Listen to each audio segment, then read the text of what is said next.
بسم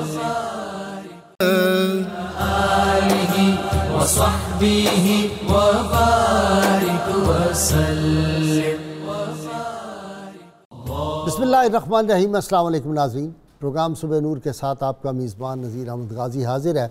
ناظرین کرام، حضرت ابو انیس محمد برکت علی صاحب رحمہ اللہ کی مشہور تالیف اسماء النبی الکریم صلی اللہ علیہ وآلہ وسلم سے ایک اسم مبارک پڑھنے کی سعادت حاصل کر رہا ہوں۔ سیدنا المبشر صلی اللہ علیہ وآلہ وسلم، ہمارے سردار خوشخبری سنانے والے، درود و سلام بھیجے اللہ آپ صلی اللہ علیہ وسلم، آپ کی آل پاک اور آپ کے صحابہ کرام پر۔ حضرت انس رضی اللہ تعالی عنہ سے مروی ہے کہ نبی کریم صلی اللہ علیہ وآلہ وسلم نے ارشاد فرمایا، میرے بعد نبوت و رسالت کا سلسلہ منقطع ہو گیا ہے، اب کوئی رسول آ سکتا ہے نہ کوئی نبی، لیکن میرے بعد مبشرات اور بشارتیں ہوں گی۔ صحابہ کرام رضوان اللہ علیہم اجمعین نے پوچھا، یا رسول اللہ صلی اللہ علیہ وسلم وہ مبشرات کیا ہیں؟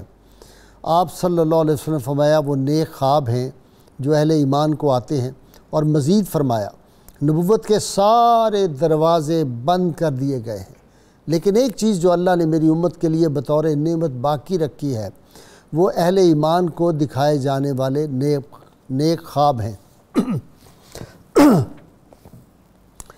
ناظرین کرام، رحمت کونین صلی اللہ علیہ وسلم کی امت میں ایسی برگزیدہ شخصیات اللہ تعالیٰ نے عطا فرمائی مختلف ادوار میں، جن کو قدرت نے اسرار کائنات جو تھے وہ عطا فرمائے، اور سری علوم کے در بھی ان پہ واقع۔ وہ ایسی عظیم ہستیاں تھیں، اور آج ان میں سے ایک کا ہم ذکر پاک کرنے کی سعادت حاصل کر رہے ہیں۔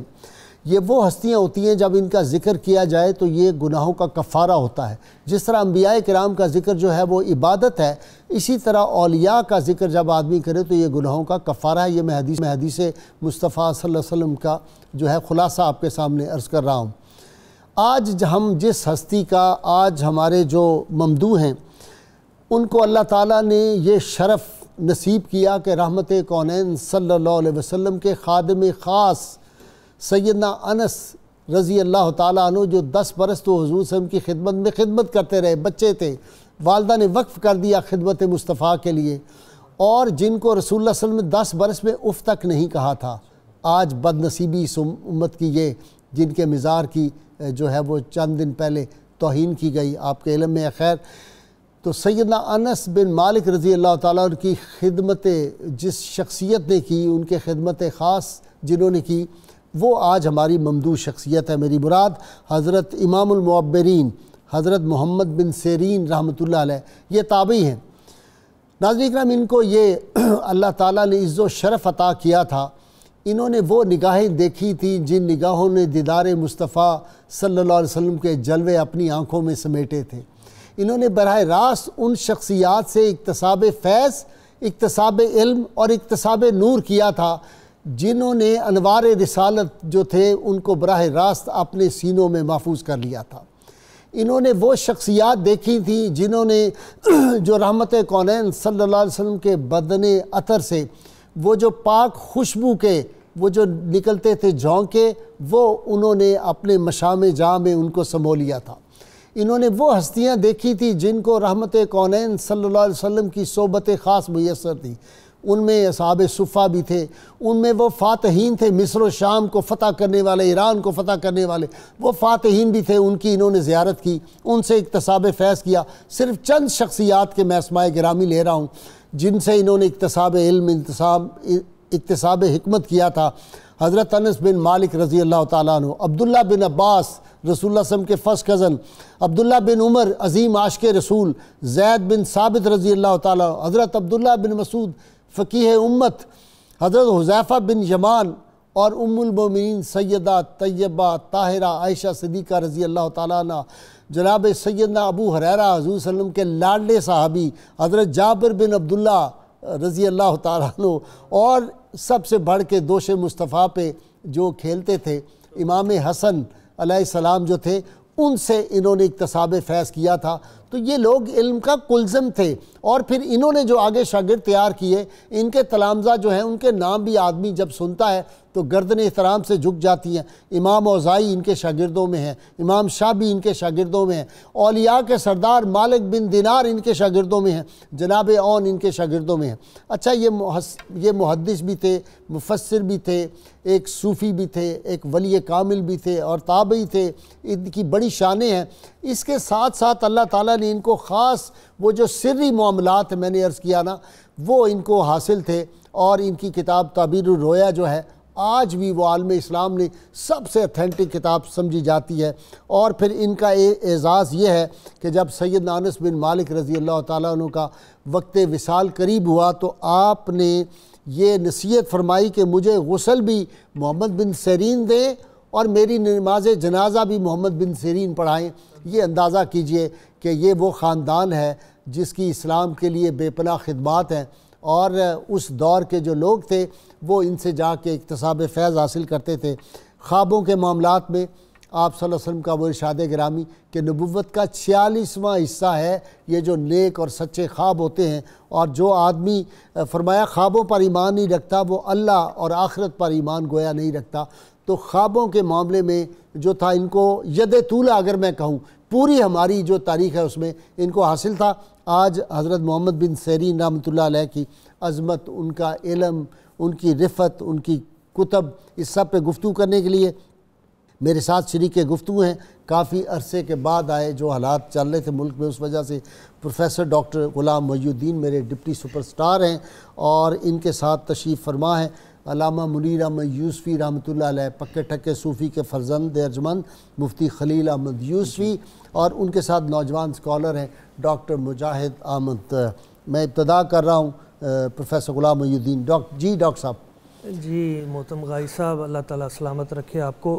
سب سے پہلے تو آپ نے جو ان کے تفردات بیان کیے، ان میں جو اعزازات انہیں حاصل ہیں، ایک طرف امام المفسرین ہیں، دوسری طرف امام المحدثین ہیں، تیسری طرف امام الفقہاء ہیں، اور چوتھی طرف امام المعبرین ہیں۔ آپ کے والد گرامی، ان کو بھی حضرت جناب سیدنا انس رضی اللہ تعالیٰ عنہ ان کی خدمت کا موقع ملا، اور آپ کی والدہ محترمہ انہیں حضرت سیدنا صدیق اکبر رضی اللہ تعالیٰ عنہ ان کی خدمت کا موقع ملا۔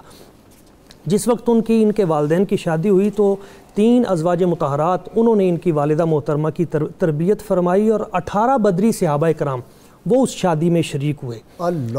اور جو تابعی کا جو منصب ہے یہ بھی ایک بہت بڑا ہے۔ جامع ترمذی میں ہے، نبی اکرم صلی اللہ علیہ وآلہ وسلم آپ نے ارشاد فرمایا، لا تمس النار مسلما رآنی او رآ من رآنی، آگ اس شخص کے قریب بھی نہیں جائے گی جس نے حالت ایمان میں میری زیارت کی، اور اس کے قریب بھی نہیں جائے گی جس نے میری زیارت کرنے والے کی زیارت کی۔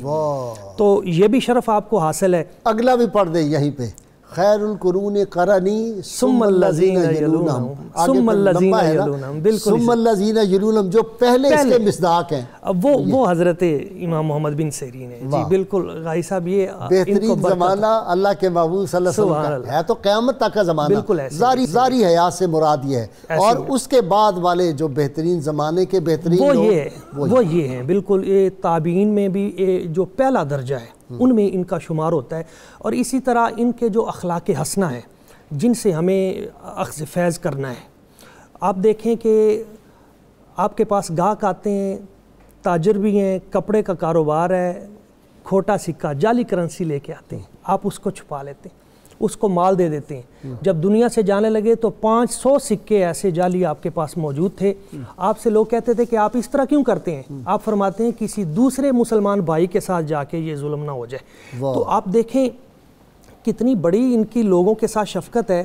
غازی صاحب، یہ بڑا اشکبار کرنے والا واقعہ ہے کہ جس وقت آپ نے بہت سارے مکانات بنوائے اور انہیں کرائے پہ دیا، تو جب کرایہ وصول کرنا ہوتا تو ایک مرتبہ آپ نے دیکھا کہ قحط کی وجہ سے کچھ لوگ خوف زدہ ہیں، تو آپ نے اس مرحلے میں تمام جتنے مسلمان تھے ان کو وہ کرایہ معاف کر دیا اور کچھ ذمیوں کو دے دیا، ان سے کچھ کرایہ وصول کر لیتے تھے۔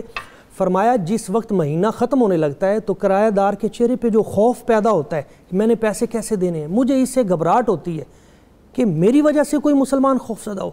آج کرونا کرائسس میں غازی صاحب آپ کو ایک بات سناؤں بڑی زبردست۔ جی یہ جو پیر صاحب تھے نا، پیر اسماعیل شاہ صاحب کرما والے، جی، ان کے خلیفہ تھے لاہور میں شاہ صاحب سید صاحب میرے ذہن سے نام نکل گیا، فیروز پور روڈ پہ ان کا مزار ہے آگے، صحیح، پیر صاحب، وہ اپنے مریدوں کو کہتے تھے کہ مفت دے دینا دکان یا مکان، کرائے پہ نہ دینا.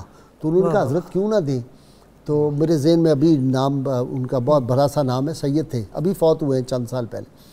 تو وہ کہتے تھے کہ وہ جب کرایہ مانگنے کے لیے تم جاتے ہو نا تو کسی کی مجبوری ہوتی ہے، بعض کو اس پہ حالات نہیں ہوتے، تو ایک مسلمان کو وہ تکلیف نہیں ہونی چاہیے. بھائی صاحب آج ان دنوں میں بڑی پریشانی ہے وہ لوگ جن کو نوٹس مل چکے ہیں کہ مکان خالی کرو، اور کرونا کرائسس کی وجہ سے وہ لوگ روزگار سے بھی محروم ہیں، اور کتنے ہی وہ لوگ جو پرائیویٹ سیکٹر میں آج پریشان حال ہیں، جن کی نوکریاں اور اسکول کالجز میں پرائیویٹ وہ پریشان حال. تو آپ کی سیرت سے ہمیں آج یہ فیض حاصل کرنا ہے کہ مسلمان کو خوف زدہ نہیں کرنا، پریشان نہیں کرنا، اس کے ساتھ تعاون کرنا ہے. خیر الناس من ینفع الناس کی عملی تفسیر اس کی آج ضرورت ہے. بلکہ ان کا تو جو تقوی ہے وہ اتنا وراء الورا ہے غائی صاحب کہ چور ایک مرتبہ آ گیا آپ کے گھر میں چوری کرنے کے لیے اور لوگوں نے پکڑ لیا، پکڑ کے جب مارنے لگے تو آپ نے فرمایا نہیں مجھے دو میں مارتا ہوں. تو جلدی سے پکڑ کے اسے کہا کہ نکل جاؤ، بھاگ جاؤ. اسے خود بھگا دیا. تو لوگوں نے کہا حضور اس کا پتہ تو لے لیتے، یہ بندہ کون تھا؟ تو آپ نے جو جملہ بولا اس سے ہمارے اسلاف کی تاریخ سامنے آتی ہے. آپ فرماتے ہیں انی استر لأن اللہ تعالی یستر لی یوم القیامہ، میں نے اس کا پردہ رکھا ہے، قیامت والے دن میرا رب میرا پردہ رکھے گا. یہ وہ چیزیں ہیں جو ان کی سیرت سے آج ہم نے فیض حاصل کرنا ہے. اچھا جی، اپنا مفتی صاحب خوش اتوار تھے، خوش خصال سے، خوش لباس بھی تھے، اور بڑے امیر آدمی تھے. اور کمال ہے کہ ہر ایک کو یہ نصیحت کرتے تھے کہ کاروبار میں بددیانتی نہ کرنا، جو تمہارا مقدر ہے وہ تمہارے پاس آ کے رہے گا، جو نہیں مقدر وہ تمہارے پاس رہے گا ہی نہیں، جو مرضی کر لو. جی بسم اللہ والصلاۃ والسلام علی رسول اللہ. آج ہم حضرت ابو بکر محمد بن سیرین رضی اللہ تعالیٰ عنہ کا ذکر خیر کرنے کے لیے موجود ہیں. اور 92 کا یہ اعزاز ہے کہ تو کا بڑا خیال رکھتے ہیں. آج ان کا یوم وصال ہے، تو اس اعتبار سے محمد بن سیرین رضی اللہ تعالیٰ عنہ کا ذکر خیر کیا جا رہا ہے. جس طرح ابھی آپ نے فرمایا کہ بڑے وجیح انسان تھے اور مسکراتا ہوا چہرہ تھا ان کا. رات ان کی اور طرح گزرتی تھی، دن ان کا اور طرح گزرتا تھا. سبحان اللہ. رات سجدے میں گزارتے تھے اور زاروں کے تار روتے تھے، اور جب لوگوں کے سامنے آتے تو مسکراتے ہوئے چہرے کے ساتھ آتے. ان کو نبی صلی اللہ تعالیٰ علیہ وسلم کا یہ وصف ملا ہوا تھا کہ آقا کریم صلی اللہ تعالیٰ علیہ وسلم لوگوں کو مسکرا کے ملتے تھے. صحیح. اور خشیت الہی اور تقوی اتنا تھا. ایک بندے نے کہا کہ مسکرا کے ملنا صدقہ ہے نا، وہ ذہن میں ہر وقت حدیث پاک رہتی. ابن عون نے یہ کہا کہ فلاں آدمی نے آپ کی غیبت کی ہے تو آپ اس کا جواب دیں. آپ نے فرمایا اس نے اس کام کو کیا ہے جو اللہ نے حرام کیا ہوا تھا، تو میں اس کا کیسے جواب دوں حرام کا. اور اس میں امام جعفر صادق رضی اللہ تعالیٰ عنہ کا یہ قول ہمارے سامنے ضرور رہنا چاہیے کہ جب یہ پتہ چلے کہ کوئی کسی کی غیبت کر رہا ہے تو جس کی غیبت ہوئی اس کو نہ بتائے. امام جعفر صادق فرماتے ہیں جس نے غیبت کی اس نے تیر ہوا میں چلایا، میں نے جا کے تیر اسے مار دیا. اس لیے کبھی نہیں بتانا چاہیے کہ کوئی بندہ کسی کی غیبت کرے. اور پھر خیر خواہ اتنے تھے کہ ایک بندے نے سوال کیا کہ جناب اگر کوئی بندہ اپنے خاندانی تعلق کی وجہ سے کسی کی نماز جنازہ پڑھتا، اس کے دل میں ثواب کا ارادہ نہیں ہوتا، اس کے لیے اللہ تعالیٰ کیا اجر دے گا؟ آپ نے فرمایا اس کے لیے تو 2 اجر ہے. اچھا، اس کے لیے 2 اجر ہے. ایک اجر جب اس نے نماز جنازہ پڑھی تو اللہ تعالیٰ نے ایک احد پہاڑ کے برابر سونت تقسیم کرنے جتنا ثواب دے دیا. دوسرا اس نے اپنے بھائی کے دل کا حیا کیا تو اللہ نے اس کا بھی ثواب دیا. تو یہ خیر خواہی تھی کہ آپ لوگوں کے معاملات میں قرآن و سنت سے وہ مغز نکال کے دیتے تھے جو اللہ تعالیٰ جل مجدہ الکریم اپنے بندوں پر خاص طور پر ودیعت فرماتا تھا. اور اللہ تعالیٰ جل مجدہ الکریم نے ان کو جو حسن اخلاق فرمایا عطا فرمایا ہوا تھا، معاملہ فہمی تھی، بات کو ہر شے کو قرآن مجید اور سنت رسول صلی اللہ تعالیٰ علیہ وسلم سے نکالتے تھے. ایک بندہ آپ کے پاس آیا، اس وقت آپ پڑھا رہے تھے تو کہنے لگا میں نے ایک خواب دیکھا ہے.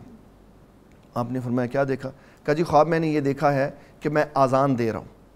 آپ نے فرمایا تم حج کے لیے چلے جاؤ. اچھا. ایک بندہ پھر پوچھنے کا جناب میں نے بھی خواب دیکھا ہے کہ میں اذان دے رہا ہوں. آپ نے فرمایا تیرے اوپر تہمت لگے گی چوری کی. اللہ. تو جو طلباء تھے وہ پریشان ہو گئے کہ خواب دونوں کا ایک ہی تھا, تعبیر اس کی علیحدہ بتائی, اس کی تعبیر علیحدہ بتائی. آپ نے فرمایا جس نے پہلے کہا نا کہ میں نے اذان سنی ہے, تو فرمایا اس کے چہرے سے نیکی اور شرافت ٹپک رہی تھی. اور میں نے قرآن مجید کی آیت وَأَذِّن فِي النَّاسِ بِالْحَجِّ يَأْتُوكَ رِجَالًا سے استدلال کرتے ہوئے کہا یہ حج کے لیے جائے گا. اور جس نے یہ کہا کہ میں نے اذان دیکھی اس کے چہرے سے شر ٹپک رہا تھا, تو میں نے فَأَذَّنَ مُؤَذِّنٌ أَيَّتُهَا الْعِيرُ إِنَّكُمْ لَسَارِقُونَ سے دلیل پکڑتے ہوئے یہ کہا کہ اس کے اوپر چوری کی تہمت لگے گی. اور یہ قصہ سیدنا یوسف علیہ السلام والا کہ جب آپ لشکر واپس پلٹا تو آپ چہروں کو دیکھ کر, ان کی کیفیت, حالات اور واقعات کو دیکھ کر پھر آیات قرآنیہ سے استدلال کرتے تھے. اور تو اس سے یہ بھی پتا چلا کہ ہر ایک کے سامنے پھر خواب بھی بیان کرنا چاہیے. بالکل نہیں, اس میں دو لفظ استعمال, خاص درک ہو ان کے سامنے, دو لفظ بیان ہوئے ہیں کہ خواب پوچھنا ہے تو ان دو بندوں سے پوچھو. ایک کے بارے میں فرمایا حبیب اور دوسرے کے بارے میں فرمایا لبیب. حبیب تمہارا دوست ہو, پردے دار ہو, اور دوسرا عقل والا ہو, اس سے پوچھو. اچھا جی, کہتے ہیں اپنا ڈاکٹر مجاہد, خواب جو ہیں یہ تو انبیاء کے خواب تو جو ہے وہ حقیقت ہوتے ہیں. جس طرح وہ جاگتے ہوئے کوئی بات کہتے ہیں, انبیاء کے خواب جو ہیں وہ حق سچے, اس کا مطلب وہی ہوتا ہے جیسے وہ کہتے ہیں. لیکن اولیاء کرام کو بھی اللہ تعالیٰ نے, اور جو صالحین ہوتے ہیں ان کے خواب بھی بڑے زبردست ہوتے ہیں اور ان کو بھی ساری چیزیں دکھا دی جاتی ہیں. جی بسم اللہ الرحمن الرحیم. امام المعبرین حضرت محمد ابن سیرین کا ہم تذکرہ کر رہے ہیں, اور خواب کے حوالے سے آپ کی خاص مہارت تھی. اب دیکھیے, سب سے پہلے قرآن کریم کی روشنی میں ہم دیکھ لیتے ہیں کہ اللہ رب العزت نے حضرت سیدنا یوسف علیہ السلام کی جو تعریف فرمائی اور ان پر اپنے ایک خاص عطیے کا ذکر کیا, وہ خواب کی تعبیر سکھانا ہے. وَيُعَلِّمُكَ مِن تَأْوِيلِ الْحَدِيثِ, اور اللہ رب العزت آپ کو تعویل حدیث یعنی جو گفتگو کی تعویل ہے, خواب کی جو تعبیر ہے وہ سکھائے گا. اور پھر حضرت سیدنا یوسف علیہ السلام کا جو خواب ہے کہ انہوں نے دیکھا تھا کہ 11 ستارے, چاند اور سورج ان کو سجدہ کر رہے ہیں, اور اس کی تعبیر جو ہے 40 سال بعد ظاہر ہوئی. تو یہاں سے یہ بھی معلوم ہو رہا ہے کہ خواب کا معاملہ جو ہے یہ بڑا نازک ہے, اور اس کی تعبیر بتانا ہر ایک کے بس کا کام نہیں ہے. حضرت داتا گنج بخش علیہ رحمہ کا قول ہے, وہ کہتے ہیں کہ حقیقی فقیر وہ ہے جو اپنی گدڑی خود سی لے. ایک اشارے نے اس کی وضاحت یہ کی کہ یہاں وہ عام فقیر مراد نہیں ہے کہ جو مطلب چھوٹے چھوٹے چیزیں پکڑ کر اس کو سی لیتا ہے, بلکہ داتا صاحب نے یہ اشارہ فرمایا ہے کہ حقیقی فقیر وہ ہے کہ اس کو مختلف اوقات میں مختلف خواب آتے ہیں. ایک خواب آج آیا, ایک 2-4 سال بعد آیا, درمیان میں اور بھی خواب آتے رہے, لیکن وہ پہلے والا خواب اور چاہے 4 سال بعد 5 سال بعد خواب آیا اور اس کے بعد دیگر عرصے میں خواب آتے رہے, سب کو جوڑ کر نتیجے تک پہنچ جائے, تو وہ جو ہے صحیح حقیقی فقیر اور حقیقی صوفی ہے. تو خواب کی جو تعبیر ہے یہ اولیاء اللہ کا بتانا خاصہ ہے. اسی طرح ہم دیکھتے ہیں کہ حضرت سیدنا ابراہیم علیہ السلام, جیسا کہ آپ نے بیان فرمایا, ان کا جو خواب تھا, اب اس کو دیکھیے کہ ان کو جو خواب آیا, جو اشارہ آیا کہ اپنے بیٹے کو ذبح کر رہے ہیں, وہ ذبح کرتے ہیں. اللہ تعالیٰ کیا فرماتا ہے, یا ابراہیم قد صدقت رؤیا, اے ابراہیم تو نے تو خواب سچ ہی کر دکھایا. مطلب یہ ہوا کہ خواب جو ہیں بالکل عین حقیقت بھی ہوتے ہیں, وہ انبیاء کرام کے لیے فتح مکہ, یعنی جی اسی طرح نبی کریم صلی اللہ علیہ وسلم نے جو دیکھا تھا فتح مکہ کے وقت, تو وہاں اللہ نے فرمایا, آپ نے صحیح اشارہ فرمایا, وہاں اللہ تعالیٰ نے فرمایا لقد صدق اللہ رسولہ الرؤیا بالحق لقد صدق اللہ بالحق رسولہ لقد صدق اللہ رسولہ الرؤیا بالحق لقد صدق اللہ رسولہ الرؤیا بالحق. اسی کے ساتھ ہے نہیں, وہ علیحدہ ہے, وہ الگ ہے. جی اس میں ذکر آ رہا ہے آگے اس اسی کے ساتھ اسی کے ساتھ لا تدخلون المسجد الحرام الا جی اسی کے ساتھ محلقین رؤوسکم ومقصرین لا تخافون. جی تو میں عرض کر رہا تھا کہ نبی کریم صلی اللہ علیہ وسلم کے بارے وہاں فرمایا کہ ابراہیم آپ نے خواب سچ کر دکھایا, یہاں فرمایا کہ اے رسول اللہ نے آپ کا خواب سچ کر دکھایا, اور آپ کا خواب بھی سچا تھا. اسی طرح اذان کے حوالے سے دیکھ لیں, اس کی جو بنیاد ہے وہ بھی خواب ہی ہے. حضرت سیدنا عبداللہ بن زید کو آیا, سیدنا عمر فاروق کو آیا, اور اس کے نتیجے کے طور پہ جو ہے پھر اذان جو ہے شریعت میں مشروع ہوئی. تو یہاں یہ بات بھی جو امام محمد بن سیرین نے فرمائی کہ خواب کی 3 قسمیں ہیں. ایک قسم ہے نفسانی, دوسری ہے شیطانی, تیسری ہے رحمانی. اب ان تینوں قسموں میں فرق کرنا جو ہے بڑا مشکل کام ہے. خواب کی بنا پہ قبلہ ہم نے دیکھا ہے کہ بڑے بڑے مسائل پیدا ہو گئے کہ ہمیں نے خواب دیکھا ہے جی, اور اس کے نتیجے کے طور پہ ایسے معاملات پیدا ہوئے. کافی عرصہ ہو گیا, کوئی میرا خیال 20 سال اس بات کو, یا اس سے زیادہ ہو گیا, کہ ایک آدمی نے اپنے فیملی کے بچے جو تھے وہ اس میں بند کر کے صندوقوں میں تو بہا دیے جی جی کہ میں نے خواب دیکھا ہے, کچھ نے بچے ذبح کر دیے, اس طرح کی بھی ہے. ایسے ہی یہاں تک کہ معبرین یہ فرماتے ہیں کہ اگر نبی کریم صلی اللہ علیہ وآلہ وسلم کو کسی نے خواب میں دیکھا ہے تو وہ تو حق ہے. صحیح بخاری کی روایت ہے کہ من رانی فقد رأى الحق, جس نے مجھے دیکھا اس نے صحیح دیکھا. لیکن نبی کریم صلی اللہ علیہ وآلہ وسلم جو فرما رہے ہیں, اب اس کی تعبیر کرنا اور اس کو سمجھنا بھی ہر ایک کے بس کا کام نہیں. اس کی تعبیر کے لیے بھی ہمیں کسی معبر کے پاس جانا پڑے گا. تو اس بنا پہ کہ نبی کریم صلی اللہ علیہ وآلہ وسلم نے فرما دیا ایسا کر لو, تو وہ عام بندے کے لیے حجت شرعی نہیں ہے. اچھا جی, ایک بات انہوں نے بڑی عجیب لکھی ہے حضرت ابن سیرین رحمۃ اللہ علیہ نے, کہ نیک آدمی کو جب رسول اللہ صلی اللہ علیہ وسلم کی زیارت ہو تو اس کا مطلب یہ ہے کہ وہ انعام کی شکل ہے, اس پہ آپ کی شفقت ہے. اگر کسی برے آدمی کو خبر جو ہے زیارت پاک ہو جائے تو انتباہ ہے کہ اپنے آپ کو ٹھیک کر بہتر کر لے, اپنے اصلاح اعمال کے حوالے سے. بالکل, اور ہوئی ہے لوگوں کی زندگیوں میں انقلاب آیا ہے. غیر مسلم مسلمان ہوئے ہیں, میں ان لوگوں سے ملا ہوں جو خواب کی وجہ سے مسلمان ہوئے. یہ پروفیسر غازی احمد جو تھے چکوال والے, پرنسپل بھی کالج کے رہے, ان کو بھی خواب میں حضور صلی اللہ علیہ وسلم, ابھی ان کی عمر کوئی 13-14 سال کی تھی, من الظلمات الی النور ان کی کتاب بھی ہے. اور پھر وہ مجھے ملتے رہے. وہ انہوں نے جب وہ مجھے ملے تھے اس وقت انہوں نے بتایا تھا کہ 5 کروڑ مرتبہ میں درود پاک. سبحان اللہ. بہت بڑے بھائی صاحب, انہوں نے امام ابن سیرین جو ہیں یہ خوابوں کی تعبیر بھی بتاتے تھے اور ساتھ ساتھ اصلاح بھی کرتے تھے. مثال کے طور پہ ایک شخص آپ کے پاس آیا کہ حضور میں مسواک کرتا ہوں اور خون آتا ہے, تو آپ نے فرمایا تم غیبت کرتے ہو, اس کو بند کر دو. ایک شخص آیا, اس نے کہا حضور میں نا کپڑے دھوتا ہوں مگر کپڑے صاف نہیں ہوتے, اس کی کیا تعبیر ہے؟ آپ نے فرمایا تم اپنے بھائی سے لڑتے ہو, اس سے صلح کر لو. یعنی اس میں سے آپ یہ چیزیں نکالتے ہیں. ایک شخص آیا, اس نے کہا جی میں نے خواب میں نے دیکھا میری داڑھی طویل ہو گئی ہے, میں نے اس کو کاٹا ہے اور اس کو پھر میں نے بٹ کے پھر اس کو میں نے بیچ دیا ہے بازار میں. آپ نے فرمایا تم عدالت میں جا کے جھوٹی گواہیاں دیتے ہو, یہ حرام کھانا بند کر دو. آپ دیکھیں ان کی بصیرت دیکھیں بھائی, وہ دیکھیں کہ ایک مال انہوں نے خریدا اور پتہ چلا کہ اس مال میں کوئی گڑبڑ ہے, حرام کا ایلیمنٹ ہے, وہ سارا غربا میں تقسیم کر دیا, 80,000 رکھا ہی نہیں. ہاں سارا آج کے حساب سے میں لگا رہا تھا کوئی 1 ارب روپیہ بنتا ہے ایسے ہی آج کے دور میں, بالکل ایسے ہی. اب وہ کچھ عرصہ گزر گیا تو آپ کو وہ پیسے واپس کرنے تھے, اس میں تھوڑا ڈیلے ہوا تو آپ کو قید ہو گئی, وہ قاضی کے پاس مقدمہ ہوا, قید ہو گئی.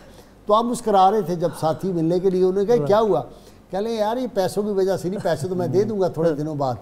میں نے 20 برس پہلے ایک آدمی کو مذاق میں کہہ دیا تھا, اے کالو, کالے رنگت والے, اس کی وجہ اس کی مسلمان کو یہ مشکل آئی, اس کی یہ مشکل اس وجہ سے مجھ پر. اللہ اکبر. اور کہ بھائی صاحب وہیں جیل کے اندر آپ دیکھیں, وہ جو جیلر تھا وہ آپ کا عقیدت مند تھا, اس نے رات کے وقت کہا کہ آپ میرے حجرے میں آ جائیں, وہاں پہ اچھا مطلب نرم بستر آپ کو دے دیتے ہیں. سپرنٹینڈنٹ جیل کے جی. اب آپ کا تقوی دیکھیے, آپ نے فرمایا نہیں یہ سلطانی معاملات میں خیانت ہوگی اور میں تیری اس خیانت میں تیرا ساتھ نہیں دے سکتا. اب آپ دیکھیں کہ یہ تقوی کا جو مدارج ہے یہ کتنا بڑا ہے. ایک عالم دین آئے آپ کے پاس کہ حضرت میں نے خواب دیکھا ہے کہ میں اپنے منہ سے نا موتی گر رہے ہیں اور وہ کیچڑ میں جا رہے ہیں. آپ نے فرمایا تم کسی کے گھر جا کے پڑھاتے تو نہیں؟ کہا جی. فرمایا جس بندے کو پڑھا رہے ہو نا وہ نااہل ہے, اس کو قرآن کے اسرار نہ سمجھاؤ, وہ کیچڑ میں جانے کے مترادف ہے. آپ دیکھیں امام الفقہاء حضرت سراج الفقہاء امام اعظم ابو حنیفہ رحمہ اللہ, آپ کو خواب آیا تھا کہ حضور کریم آقا صلی اللہ علیہ وسلم آپ کے وجود با مسعود سے لمس سے برکت حاصل کر رہے ہیں, تو انہوں نے آپ سے پوچھا تھا, اس اعتبار سے وہ شاگرد بھی ہیں امام ابن سیرین کے, اچھا کہ حضور میں نے یہ خواب دیکھا ہے تو مجھے اس کی تعبیر بتائیے. تو آپ نے فرمایا تھا اس کی تعبیر یہ ہے کہ تم دین متین کی خدمت اور اقامت دین کے لیے بہت بڑا کام کرو گے. ایک شخص آیا آپ کے پاس اور اس نے آ کے عرض کی حضور میں نے خواب دیکھا ہے کہ 2 ستارے ہیں, ایک ثریا ہے اور ایک جوزہ, یہ دونوں تسلسل کے ساتھ چل رہے ہیں اور جوزہ آگے نکل جاتا ہے, یہ بتائیے اس میں کیا؟ آپ نے فرمایا کہ حضرت حسن بصری وہ مجھ سے پہلے وصال کر جائیں گے, چونکہ جوزہ جو ہے وہ ثریا سے افضل ہے, ان کا وصال مجھ سے پہلے ہو جائے گا, اور 3 مہینے 10 دن پہلے ان کا پہلے وصال ہو گیا حضرت خواجہ حسن بصری. اچھا میں آپ کو ایک دلچسپ بات سناؤں, یہ کوئی آج سے 30 برس پہلے کا واقعہ ہے, 30 برس ہو گئے. ڈاکٹر محمد محسن جنہوں نے بخاری شریف کا 9 والیوم میں انگلش میں ترجمہ کیا ہے جی اور وہ پاکستان سے ہمارے دوست مرحوم تھے فیصل اکرام صدیقی رحمۃ اللہ علیہ، انہوں نے چھاپا. میں ان سے ملا، اس وقت بھی ان کی عمر ڈاکٹر صاحب کی کافی زیادہ تھی، یعنی 70+ تھے جب میں ملا تھا ان سے. میں نے کہا آپ تو میڈیکل کے ڈاکٹر تھے، اتنے بڑے سرجن، تو یہ بخاری شریف کا ترجمہ 9 والیوم میں یہ کیسے کیا؟ انہوں نے کہا میں نے خواب دیکھا، مدینہ منورہ میں رہتے تھے. انہوں نے کہا میں نے خواب دیکھا کہ میں رسول اللہ صلی اللہ علیہ وسلم کی اس جگہ سے نا آپ کا پسینہ مبارک جو ہے وہ پی رہا ہوں یہاں منہ لگا کے. تو کہتے مجھے سمجھ نہیں آئی کہ یہ کیا ہے. تو میں ایک بزرگ کے پاس گیا اس دور کے ولی اللہ کے، ان سے جا کے پوچھا کہ یہ کیا ہے.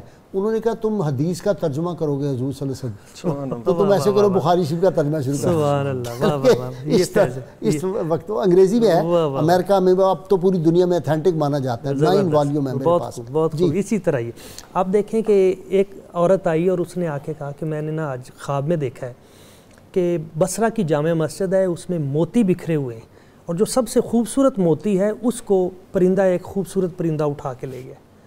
آپ نے فرمایا آج شب جمعہ ہے اور آج رات حضرت حسن بصری آپ کا وصال ہو جائے گا. اللہ، آپ دیکھیں کہ نگاہ بصیرت ان کی دیکھیں یہ بات اس درجے پہ. آپ دیکھیں کہ ایک کھانا کھا رہے ہیں آپ، ایک عورت آئی اور اس نے آ کے کہا کہ میں نے دیکھا ہے کہ سریا ستارہ یہ چاند کے اندر ضم ہو گیا ہے، اور آواز آ رہی ہے کہ جا کے یہ خواب ابن سیرین کو بتا دو. آپ اسی وقت کھڑے ہوئے اور اپنے شکم کو پکڑ لیا، چہرے پہ تھوڑا سا تغیر آیا. تو آپ کی ہمشیرہ محترمہ نے پوچھا بھائی جان آپ کو کیا ہوا ہے؟ تو فرمایا یہ جو اشارہ آیا ہے اس کا مطلب یہ ہے کہ 1 ہفتے کے اندر اندر میں دنیا سے چلا جاؤں گا. تو جمعۃ المبارک والے دن 1 ہفتے کے اندر اندر آپ دنیا سے چلے. آپ کی ہمشیرہ بھی بہت بڑی ولیہ تھی. ہاں جی، یہ خاندان ہوتا ہے نا، وہ خون جو ہوتا ہے خاندانوں کا وہ بولتا ہے. یہ آپ کی قابلیت نہیں ہے، مفتی بن گئے چھوٹی عمر میں، یہ پکے ٹکے صوفی صاحب کا کرم ہے. جی حضور صلی اللہ تعالیٰ علیہ وسلم کے یہ پیارے صحابی، جس طرح ہم گفتگو کر رہے ہیں کہ خوابوں کے بارے میں بڑی آپ کو اللہ تعالیٰ نے صلاحیت عطا فرمائی ہوئی تھی. ایک بندہ آپ کے پاس خواب کی تعبیر پوچھنے کے لیے آیا، کہنے لگا حضور میں نے دیکھا ہے میری چارپائی کے نیچے آگ لگی ہوئی ہے. آپ نے فرمایا اپنی چارپائی ہٹاؤ تو اس کے نیچے سے تمہیں اللہ تعالیٰ انعام و اکرام عطا فرمائے گا. کچھ عرصے کے بعد ایک بندہ پھر آیا، کہنے لگا حضور میری چارپائی کے نیچے آگ لگی ہوئی ہے، میں نے یہ خواب. آپ نے فرمایا مکان چھوڑ دو. تو طلباء کہنے لگے اس کی خواب میں آپ نے فرمایا تھا نیچے سے خزانہ نکلے گا، اس کو کہا کہ مکان چھوڑ دو. فرمایا خواب کے لیے دنوں کا ہونا بھی ضروری ہے کہ کس دن میں کس موسم میں بندے نے خواب دیکھا ہے. اس نے دیکھا تھا سردیوں میں، اور سردیوں میں خواب فائدے کا سبب تھی، اس لیے میں نے کہا نیچے سے خزانہ نکلے. اس نے دیکھا گرمیوں میں، اور گرمیوں میں آگ کا مطلب نقصان ہے، تو فرمایا اس لیے میں نے اس کو کہا مکان خالی کر دے، یہ گر نہ جائے. بعض اوقات آپ کو پتہ نہیں کہ جن لوگوں کے معدے خراب ہوتے ہیں وہ نبوت کے دعوے کر دیتے ہیں اس دور میں. جی السلام علیکم، میرے ساتھ کچھ لوگ ہیں. جی ریاض صاحب. جی سر السلام علیکم. سر وعلیکم السلام. جی فرمائیں. سر نذیر احمد غازی صاحب. جی بول رہا ہوں جناب. سر آپ کو اللہ صحت دے. اچھا پروگرام ہے آپ کا، بہت شکریہ. دل خوش ہوتا ہے پروگرام آپ کا دیکھ کر. جی بہت مہربانی. اور پورا رمضان میں کوشش کرتا رہا ہوں کہ شاید آپ سے کال ملے، لیکن کال رمضان میں نہیں مل سکی. جی کوئی بات نہیں، آپ فرمائیں، آپ حکم فرمائیں. سوال یہ ہے سر کہ میں جمعہ لاک ڈاؤن کے دوران جمعے کا نماز جو ہے وہ گھر پڑھتا رہا ہوں. ہاں. اور ٹی وی آن کر کے خانہ کعبہ کے امام صاحب کے پیچھے پڑھتا رہا ہوں. آیا یہ گناہ تو نہیں ہے؟ ٹھیک ہے جی، پوچھ لیں گے جی ابھی. نیکسٹ جی. جی صفدر صاحب.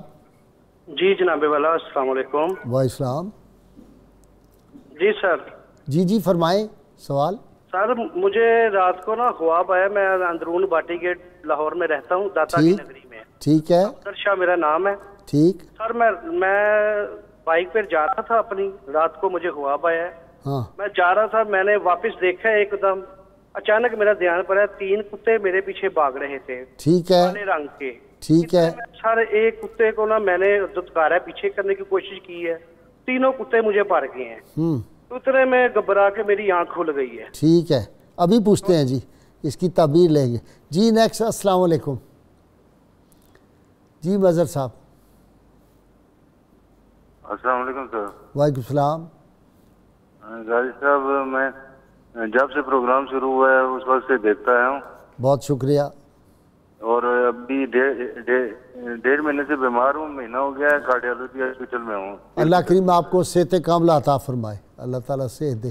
درود پاک کی کثرت کریں, دعا کرائیے. درود پاک کی کثرت کریں, انشاءاللہ آپ ٹھیک ہو جائیں گے, بہت جلد ٹھیک ہو جائیں گے آپ انشاءاللہ. کتاب شفا کا نسخہ بھی دیجیے گا. جی ابھی پرنٹ ہو رہی ہے, جو ہی پرنٹ ہوگی انشاءاللہ آپ کو پیش کر دیں گے.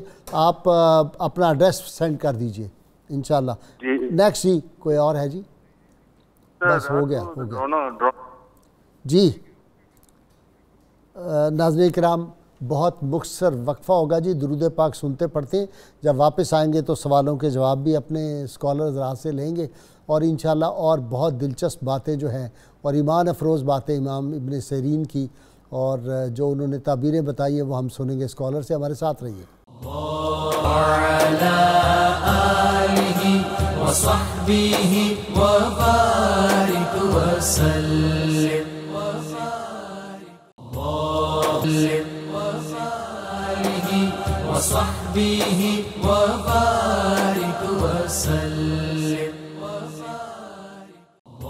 ویلکم بیک ناظرین کرام. جی پہلے سوالوں کے جواب لے لیں جی. مفتی صاحب وہ کہہ رہے ہیں جمعہ کی نماز یہ کرونا کی وجہ سے میں گھر پہ پڑھتا تھا اور سامنے ٹی وی لگا لیتا تھا اور مسجد نبوی کے امام کے پیچھے ہو جاتی ہے. جی نہیں, ایسے جمعہ نہیں ہوتا. اچھا ٹھیک ہے. یہ اپنے گھر میں ظہر کی نماز ان کی ہو جائے گی. اب یہ قضا پڑھے نماز ظہر پڑھ لی ہوگی انہوں نے احتیاط ظہر. نہیں وہ نہیں نہ پڑھی, یہی تو وہ کہہ رہے ہیں تو آپ پڑھیں. اگر اب نہیں پڑھی تو اب احتیاط ظہر پڑھ لیں. اچھا جی کتے پیچھے پڑ گئے جی, موٹر سائیکل پہ کہہ رہے ہیں جا رہے ہیں. جی اس کی تعبیر یہی بیان کی گئی ہے کہ دشمن پیچھے لگا ہوا ہے اور دشمن ہمیشہ ہی پیچھے لگے رہتے ہیں. انسان کو اپنا کام کرنا چاہیے. کتوں کا کام بھونکنا ہے اور ستاروں کا کام چلنا ہے. جی ٹھیک ہے. اچھا جی مفتی صاحب آپ سے میں عرض کروں کہ خواب اچھے بھی ہوتے ہیں, خواب برے بھی ہوتے ہیں, خواب ڈرانے بھی ہوتے ہیں. انسان خواب جو ہے وہ جاگتے ہوئے بھی دیکھتا ہے. یہ پاکستان جو ہے یہ بھی علامہ اقبال کا ایک خواب تھا. قائد اعظم نے تعبیر دی, چودھری رحمت علی صاحب نے اس میں حصہ ڈالا اور پاکستان کا نام ہمیں جو ہے ان کی برکت سے انہوں نے عطا کیا. وہ کہتے ہیں کہ دیدار کے قابل تو نہیں چشم تمنا, ادیب رائے پوری ہے, دیدار کے قابل تو نہیں چشم تمنا, لیکن وہ کبھی خواب میں آئے تو عجب کیا. تمنا تو اس خواب کی کرنی چاہیے. جی اسلام میں شروع ہی سے خواب کی بڑی حیثیت رہی ہے. نبی صلی اللہ تعالیٰ علیہ وسلم کے پاس ایک دن ام فضل آئیں. انہوں نے آگے کہا کہ میں نے بہت برا خواب دیکھا. آقا کریم صلی اللہ تعالیٰ علیہ وسلم نے فرمایا آپ نے کیا خواب دیکھا بتائیں. تو کہنے لگی انی رأیت قطعا من جسدک فقطعت ووضعت فی حجرک, میں نے دیکھا کہ آپ کے جسم مبارک سے گوشت کا ٹکڑا کٹا اور میری گود میں آ گیا. آپ نے فرمایا رایت خیرہ, یہ تو بڑی اچھی بات ہے. تلد فاطمہ انشاءاللہ غلاما یکون فی حجرک, میری بیٹی فاطمہ ایک لڑکے کو جنم دیں گی, وہ ایک شہزادے کو جنم دیں گی, وہ آپ کی گود میں آئیں گے. یہ میرے خواب کی تعبیر, یہ آپ کے خواب کی تعبیر ہوگی. تو حضرت امام حسین رضی اللہ تعالیٰ عنہ اس خواب سے پیدا ہوئے. اور پھر حضرت ام حرام فرماتی ہیں نبی صلی اللہ تعالیٰ علیہ وسلم ایک دن میرے گھر میں موجود تھے, آپ نے کھانا تناول فرمایا, پھر آپ آرام کے لیے لیٹ گئے. جب آپ اٹھے تو مسکرا رہے تھے. تو میں نے آقا کریم صلی اللہ تعالیٰ علیہ وسلم سے پوچھا حضور صلی اللہ تعالیٰ علیہ وسلم مسکرانے کی کیا وجہ ہے؟ تو آپ نے فرمایا اول جیش من امتی یغزون البحر قد اوجبوا, فرمایا میں نے ایک لشکر دیکھا ہے جو سمندر میں سفر کر رہا, اور میں یہ خوشخبری سناتا ہوں جو اس میں شرکت کرے گا اللہ تعالیٰ نے سب کے اوپر جنت واجب فرما دی. پھر دوبارہ آپ آرام کے لیے لیٹے, پھر دوسری دفعہ اٹھے تو آپ نے فرمایا اول جیش من امتی یغزون مدینہ قیصر مغفور اللہم, میری امت کا ایک لشکر کیسر, مدینہ کیسر کی طرف, روم کی طرف جائے گا, جو اس میں شرکت کرے گا اللہ تعالیٰ اس کی بخشش فرمائے. تو حضور صلی اللہ تعالیٰ علیہ وسلم ہم ان کی قبریں اکھیڑ رہے ہیں, ہم قبریں جنہوں نے وہ کیسر روم کو ناکوں چنے چبوا دی اور شکست ان کو دی, ہم نے جو ایران کے فاتح تھے ان کی قبریں اکھیڑنا شروع کر دی. جی مجاہد صاحب یہاں پہ ایک بڑا اہم پہلو اس کی جانب اشارہ کرنا چاہوں گا کہ باقی آپ کا تقوی, کمال, سارے پہلو اہم تھے, یہ تو آپ نے نگیشن کر دی پہلے سارے. نہیں مطلب اس میں اضافہ سمجھ کرنا چاہ رہا ہوں, ظاہر ہے جس پہ گفتگو ہو رہی یہ ایسے دل لگی کر رہا ہوں. تو کمال, تقوی, زہد, دنیا سے بے رغبتی, لیکن اس کے ساتھ ساتھ ایک آپ کی بہت بڑی جو خوبی ہے وہ خود احتسابی ہے. ہاں ہر بات میں اپنا احتساب خود کیا کرتے.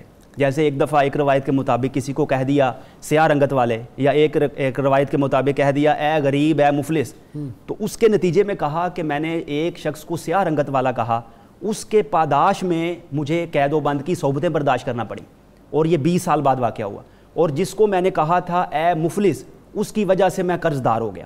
اسی طرح ایک شخص آپ کے پاس آیا, اس نے کہا کہ میں نے سارے بصرہ میں دیکھا ہے, گھوما ہوں پھرا ہوں, اور لوگوں سے پوچھا ہے کہ بہت بڑا متقی اور پرہیزگار کون ہے, سب سے نیک آدمی کون ہے, سب سے بڑا متقی پرہیزگار کون ہے؟ لوگوں نے آپ کا پتہ بتایا ہے. آپ نے فرمایا کہ لوگوں نے غلط بتایا ہے, آؤ میں تمہیں متقی پرہیزگار دکھاؤں. ساتھ لے کر چل پڑے, روٹی کا ٹکڑا جیب میں رکھا, وہاں گیا ایک شخص بیٹھا ہوا تھا اور بچے رو رہے تھے اور کہہ رہے تھے کہ ہمیں کچھ کھانے کے لیے دیجئے. تو وہ شخص جو تھا وہ کہہ رہا تھا کہ خالق اللہ تعالیٰ ہے, رازق بھی اللہ تعالیٰ, وہ انتظام کر دے گا. اتنی دیر میں ابن سیرین وہ شخص پہنچا, روٹی کا ٹکڑا دیا کہ یہ قبول کر لیں, انہوں نے لے لیا.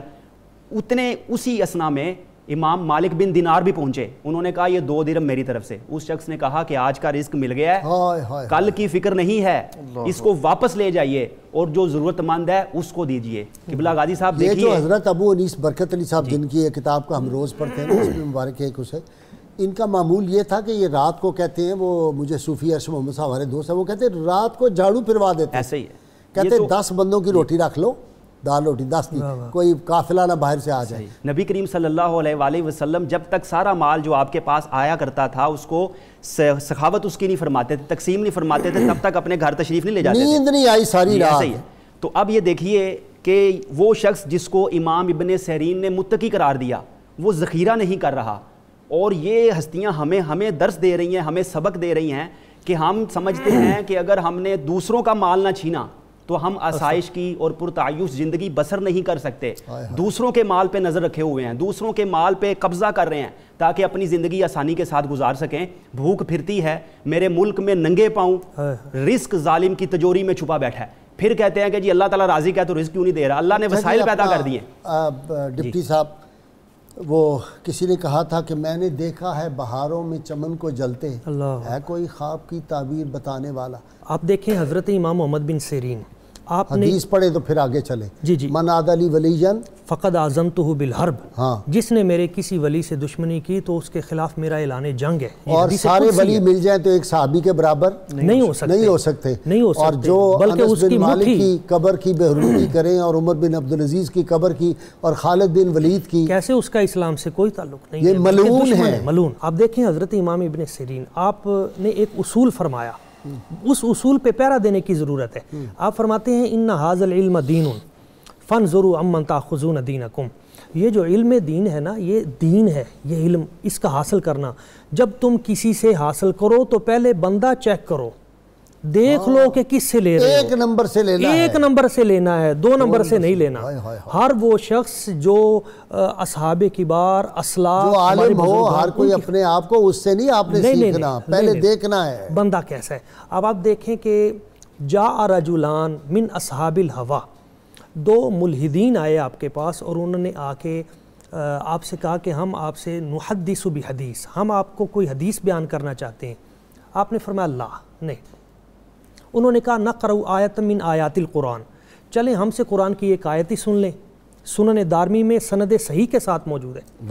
آپ نے فرمایا اللہ میں نے تم سے آیت بھی نہیں سننی, بلکہ آپ نے خود آیت پڑھ دی, ان اللہ یأمر بالعدل والاحسان وایتاء ذی القربى وینہی عن الفحشاء والمنکر والبغی یعظکم لعلکم تذکرون. اللہ کی ذات عدل کا حکم دیتی ہے, احسان کا, رشتہ داروں کے ساتھ صلہ رحمی کا دینے کا, اور فحاشی برائی اس سے بچنے کا حکم دیتی ہے اور تمہیں واعظ کرتی ہے. یعنی اصلاحی پہلو آپ نے بیان کیے. انہوں نے کہا نہیں ہم کچھ سنانا چاہتے ہیں, تو آپ نے اپنے کان بند کر لیے اور فرمایا لا تقومان او لا اقومنہ, تم یہاں سے اٹھ کے جاتے ہو یا پھر میں اپنی مسند چھوڑ کے چلا جاؤں, میں نے تمہاری بات نہیں سننی. جب وہ چلے گئے تو لوگوں نے پوچھا کہ حضور یہ کیا وجہ تھی, اگر وہ کوئی قرآن کی آیت یا حدیث پڑھ دیتے تو کیا حرج تھا. تو آپ نے فرمایا انی خشیت ان یقرأ آیۃ من آیات القرآن, مجھے اس بات کا ڈر تھا کہ کوئی آیت پڑھیں فیحرفانہا, اور اس میں تحریف کر دیں, ترجمہ غلط کر دیں, تفسیر غلط کر دیں, کم زیادہ کر دیں, تو وہ کہیں میرے دل پہ نہ اٹک جائے. اب دیکھیں جو حضرت انس کے شاگرد ہوں, جو حضرت سیدنا ابو ہریرہ کے شاگرد ہوں, وہ ایسے بندوں سے, عبداللہ بن عمر, وہ ایسے بندوں سے جو الہاد پرستی یا اللہ کی تقدیر پہ سوال کھڑے کرتے ہوں, ان سے بات سننا گوارا نہیں کرتے. تو آج ہمارے لیے اور ہمارے نوجوانوں کے لیے یہ ضروری ہے کہ ہر ایسا فرد جو اس طرح کی بات کرے اس کی بات نہ سنیں.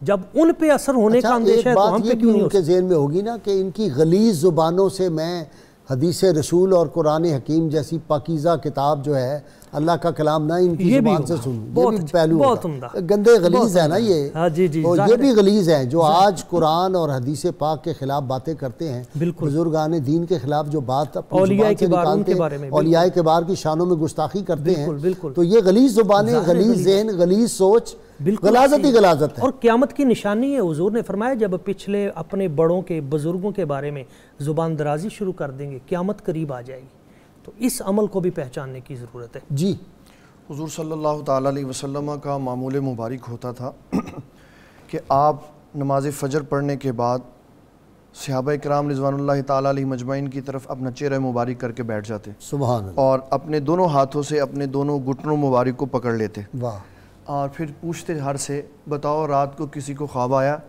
وہ مجھے خواب بتائے، میں اس کی تعبیر بتاتا ہوں۔ اور یہ آج ہماری مسجدوں میں رائج ہونا چاہیے، جو علماء مفتیان کرام ہیں وہ خواب کی تعبیر لوگوں کو بتایا کریں، خود پوچھیں، یہ بھی سنت ہے۔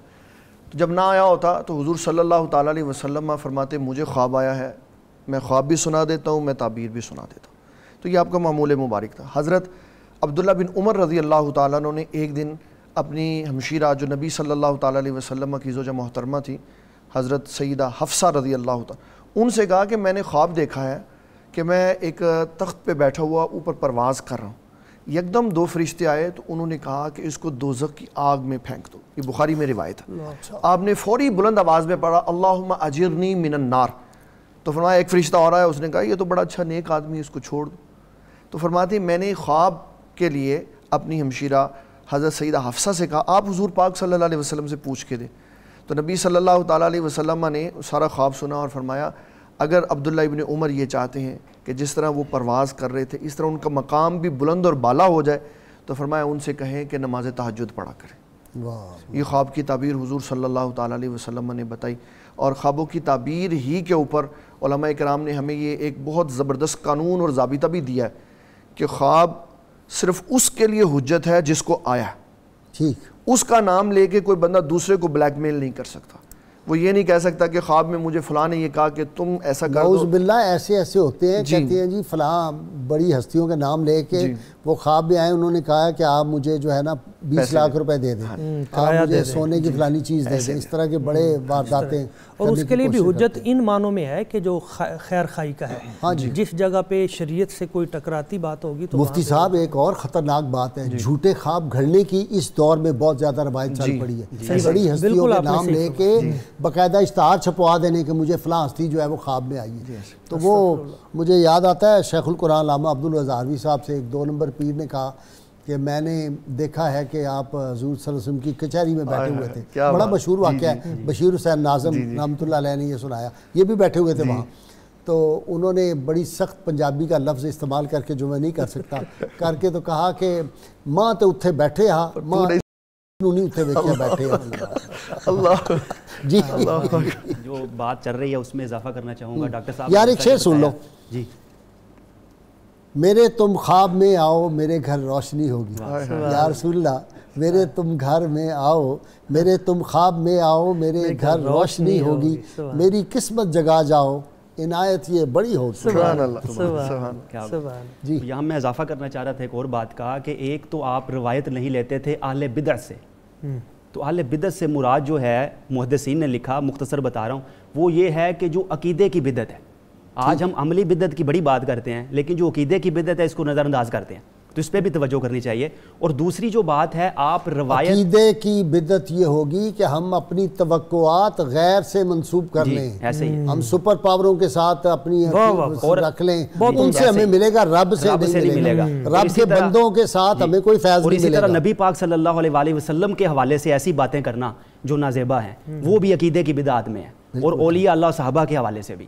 اور دوسری جو آپ کی خصوصیت تھی اور احتیاط تھی حدیث کے حوالے سے وہ یہ تھی کہ آپ روایت باللفظ ہی لیتے تھے، روایت بالمعنی نہیں لیتے تھے، کیونکہ آپ کو معلوم ہے کہ جو حدیث شریف ہے، یہ بزرگ بھی فرماتے ہیں کہ اس کے ہر لفظ سے جو نبی پاک نے فرمایا ایک نوری کرن نکلتی ہے، ظاہر ہے وہ صحابی کا لفظ اس کے برابر نہیں ہو سکتا، نہ کسی اور کا ہو سکتا ہے، تو یہ آپ کی دو جو ہیں بہت بڑی خصوصیات تھیں۔ اس کو ذرا ایکسپلین کر دو، الفاظ بالمعنی اور بالروایت۔ روایت باللفظ سے یہ مراد ہے کہ بعین ہی وہی لفظ جو نبی کریم صلی اللہ علیہ وآلہ وسلم کی زبان اقدس سے نکلا ہے وہ بیان کرنا، یہ روایت باللفظ ہے، لفظ کے ساتھ روایت جیسے چلی آ رہی. اور معنی یہ ہے کہ مفہوم تو ادا ہو جائے گا، لیکن وہ جو فصاحت و بلاغت ہے اور وہ جو جامعیت ہے وہ رہ جائے گی، اور وہ جو نورانیت ہے وہ بھی رہ جائے گی. اور اسی طرح جو آپ کا ایک بہت عمدہ جو میں سمجھتا ہوں کہ آج کے مناسبت کے حوالے سے کہ آپ فرماتے تھے کہ میں نے کبھی حسد نہیں کیا. اس کی وجہ یہ ہے کہ جس نعمت میں حسد کر رہا ہوں ہو سکتا ہے وہ نعمت اسے جنت میں لے جائے، تو جنت میں تو اسے اور بڑی نعمتیں ملنے والی ہیں، تو میں تو ایک چھوٹی سی نعمت کے پر حسد کر رہا ہوں. اور اگر وہ نعمت اسے جہنم میں لے گئی تو حسد کرنے کا مقصد کیا ہے؟ وہ تو اسے جہنم میں لے کے جا رہی ہے.